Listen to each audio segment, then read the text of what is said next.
Order না থাকলে আমরা এসছি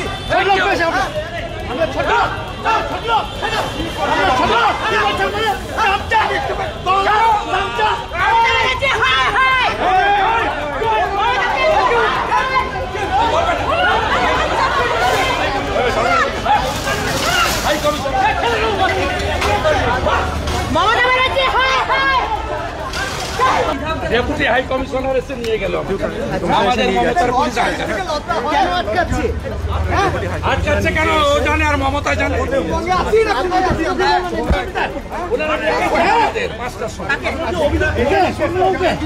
অভিযোগ চোখ মুখ টাঙিয়ে আসছে একদম deputy high commissioner thank you Sheikh হাসিনার গভর্নমেন্টকে থ্যাংক ইউ বেরিয়ে এসে আমাদের রিসিভ করে নিয়ে গেল ওদের মুখে জুতো মেরে নিয়ে গেল।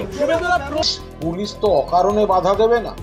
পুলিশ যখন বাধা দিয়েছে তার কোনো ন্যায্য কারণ আছে। যদি কারোর অ্যাপয়েন্টমেন্ট থাকে এবং তিনি যান, আপনি লিখে রেখে দিন পুলিশ বাধা দেয়নি, তার মানে তার সঙ্গে কোনো বাড়তি লোকজন এমন কিছু ছিল যেটা ওই অ্যাপয়েন্টমেন্টের অনুমতির মধ্যে পড়ছিল না, বা তিনি প্রথমে অ্যাপয়েন্টমেন্ট লেটার দেখাতে চাননি, বা কোনো বাকবিতণ্ডায় জড়িয়েছেন। অকারণে পুলিশ ওখানে আটকাবে না। শুভেন্দু অধিকারী বা বিরোধী দলকে বাংলাদেশ ডেপুটি হাই কমিশন অফিসে যেতে হবে, এটা সম্পূর্ণ এরা বাংলার সম্মান নিয়ে ছিনিমিনি খেলে, সীমাহীন কাজ করছে। এরা লাগাম ছাড়া চৌকাট পার হয়ে যাচ্ছে। যে বাংলাকে ছোট করতে গিয়ে এরা রাজনীতি করতে গিয়ে বাংলাকে ছোট করছে, ভারতের চোখে ছোট করছে, অন্য দেশের কাছে ছোট করতে যাচ্ছে। এটা একেবারেই কোনো অবস্থাতেই মাননীয় মুখ্যমন্ত্রীর বক্তব্যের উপর বিরোধী দলনেতার ওই নাটক করতে যাওয়ার কোনো যৌক্তিকতা নেই।